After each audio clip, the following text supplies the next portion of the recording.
Ya teman-teman, Cakkus dapat Messenger ya dari Dika Game, PlayStation, PS3, dan PS4.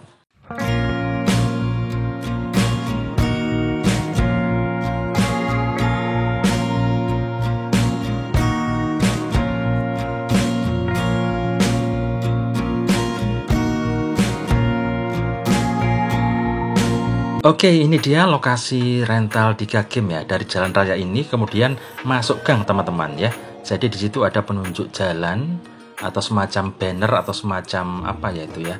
Masuk ke gang ya. Nah, itu loh, tulisan itu loh ya.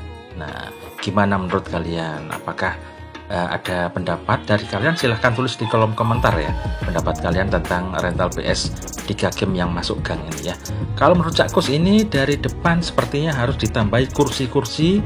Terus juga dari cerita Dika Game itu belum ada wifi. Nah, kalau perlu di konsep ada wifi-nya. Jadi di depan itu dibikin kayak warung, ada tempat duduk, tempat ngopi, tempat ngerokok dan macam-macam ya, supaya lebih meriah dan rentalnya juga bisa lebih meriah. Itu pendapat Cakkus, mungkin beda dengan pendapat teman-teman ya. Ya, ini kondisi rental malam hari ya. Katanya Mas Dika kalau malam hari itu sepi banget, nggak ada yang main seperti kuburan. Iya. Ya sekali lagi ya, seperti Cakkus bilang tadi, kalau bisa konsepnya dibikin seperti warung atau tempat ngopi, tapi wajib ada wifi-nya. Jadi biar teman-teman sekitar situ kalau malam pada ngumpul wifi-an gitu ya. Terus juga main PS. Ya kurang lebih seperti itulah biar suasananya lebih rame ya. Dika Game juga bercerita bahwa di kanan kirinya sekitar 250-350 meter di kanan kirinya ada rental juga yang sudah cukup mapan ya. Jadi mereka buka 24 jam. Dan Mas Dika ini baru buka sekitar 6 bulan ya. Jadi banyak pesaing yang memang sudah mapan dan sudah rame banget. Nah, kemudian Mas Dika dapat inspirasi dari YouTube yang lihat tayangan-tayangan rental, kemudian coba bikin rental PS ya. Dan baru 6 bulan jalan, awal buka rame, banyak bocil main, banyak anak pondok dan macam-macam banyak. Kemudian kok dilalah kok agak sepi. Nah, memang kalau baru buka biasanya seperti itu ya, euforianya luar biasa, rame kemudian sepi. Nah, menurut Cakkus ini harus dirubah ya untuk posisi tempat duduk dan juga lesehan ini ya. Jadi kalau bisa nggak dibedain deh antara ini PS4-nya ada sofanya, PS3-nya lesehan. Kalau bisa nggak dibedain, kalau bisa dikasih karpet ya untuk yang PS3 itu, jadi biar nggak dingin itu aja ya. Iya. Itu jadi kalau bisa nggak ada bedanya, kalau sofa ya sofa semua, kalau lesehan ya lesehan semua, tarifnya aja yang dibedain. Kurang lebih seperti itu ya untuk Mas Dika ya. Terus untuk tadi ada aku melihat seperti softcase atau minuman ya. Jadi kalau minuman itu kalau bisa coba yang seperti ala warung, kopinya kopi desa misalnya ya. Terus ya diracik-racik sendiri itu mungkin bisa menjadi daya tarik tersendiri ya. Jadi biar nggak sama kayak Alfamaret, biar nggak sama seperti itu, ada nuansa kita tes. Nah itu softcase-nya ya. Ada tes desanya itu seperti apa rasa kopinya, racikannya, tehnya dan lain sebagainya itu ya. Jadi ada yang dikangenin lah di tempat kamu. Kurang lebih seperti itu ya pendapat dari Cakkus, mungkin beda dengan teman-teman yang lain. Silahkan tulis di kolom komentar bedanya. Ini PS3-nya ada 3 unit dan PS4-nya 2 unit ya. Kok sepi? Ya pelan-pelan ya. Apakah masuk gang berpengaruh terhadap rame? Enggaknya.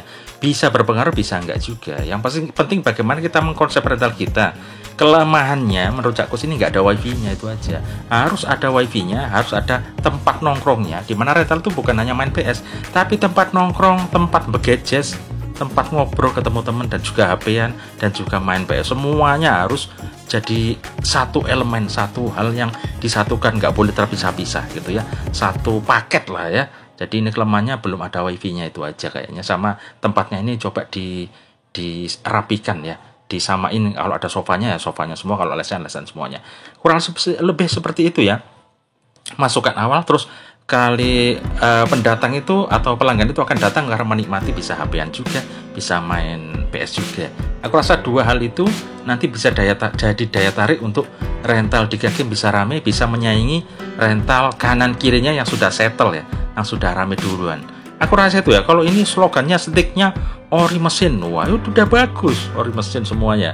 Padahal nggak harus ori mesin juga, yang penting normal gitu ya. Jadi itu yang perlu diperhatikan. Terus juga ada tarif nanti ya. tarifnya itu kalau bisa ya nggak usah ada bonus 30 menit. Aku tadi baca tulisan gitu ya, ada tulisan bonus 30 menit. Kayak apa ya? Kayak kita itu butuh sama pelanggan gitu ya. Ya main 3 jam bonus 1 jam.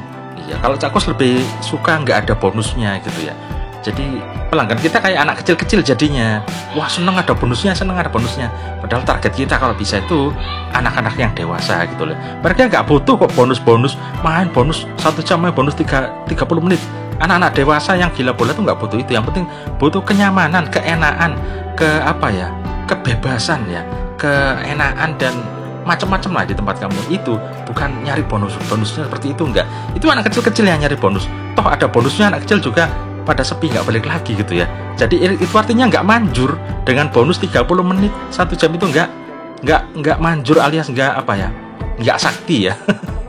Jadi yang dibutuhin bukan bonus-bonus menitannya itu, tapi bagaimana rental itu bisa rame karena mereka nyaman bisa main PS, gamenya sudah update, sticknya bagus, tempatnya juga bersih bagus ini, tinggal disamain antara sofa dan lesehan aja. Bagaimana supaya nggak jomplang, bagaimana ada wifi-nya, ada konsep warungnya.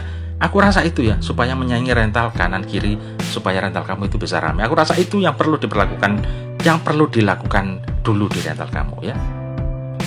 Ya, jadi kalau anak kecil itu nggak bisa diharapkan kekonsistenannya ya, karena memang duit mereka masih minta ke orang tua, terus mainnya pada saat-saat tertentu aja, pas libur sekolah atau pas ada momen apa, sehingga rental rame dengan bocil-bocil ya, seperti itu ya.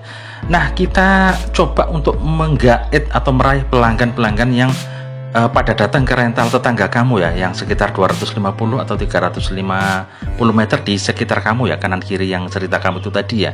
Coba kita gait mereka supaya bisa datang ke rental kita juga ya.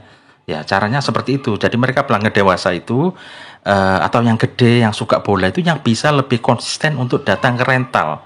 Itu sebenarnya ya. Coba mereka pelan-pelan kamu gait dengan cara di rumah itu konsepnya ya seperti itu tadi. Konsep wifi itu wajib harus ada wifi-nya, terus juga penataan rentalnya ditata lagi untuk di PS4 sama PS3 gitu aja. Di depan kalau bisa dibikin teras atau ada kanopi untuk menutupi parkiran, dan juga untuk tempat duduk, tempat ngopi, tempat nongkrong, bisa juga untuk pemuda desa situ atau pemuda desa setempat di tempat kamu itu ya. Terus juga untuk orang-orang luar datang ke situ juga lebih enak, lebih nyaman, lebih fasilitasnya lebih bisa mereka untuk datang ke situ ya. Jadi bisa menyaingi rental kanan kiri kamu. Aku rasa itu ya. Jadi memang observasinya harus panjang lebar ini. Dan juga kamu harus tahu di rental kanan kiri kamu itu fasilitasnya seperti apa. Jadi paling nggak ya harus sama di tempat kamu, apalagi tempat kamu masuk gang gitu ya. Nah, kalau orang sudah dari mulut ke mulut sudah pada tahu, meskipun masuk gang juga akan pada datang. Yang penting itu harus ada untuk saat ini ya, kekompletan atau kelengkapan fasilitas seperti wifi, warung kayak gitu harus ada. Dan mudah-mudahan dengan seperti itu tadi nanti rental kamu bisa rame. Diusahakan dulu ya, harus optimis, harus yakin, tapi diusahakan dulu. Aku rasa itu yang perlu dilakukan dulu. Untuk yang lain-lain nanti bisa dipikirin ya. Oke, aku rasa itu yang bisa Cakkus kasih untuk edisi kali ini untuk Dika Game ya. Terima kasih teman-teman semuanya yang udah nonton Cakkus PS. Sampai ketemu di video saya berikutnya. Wassalamualaikum warahmatullahi wabarakatuh dan hasta la vista.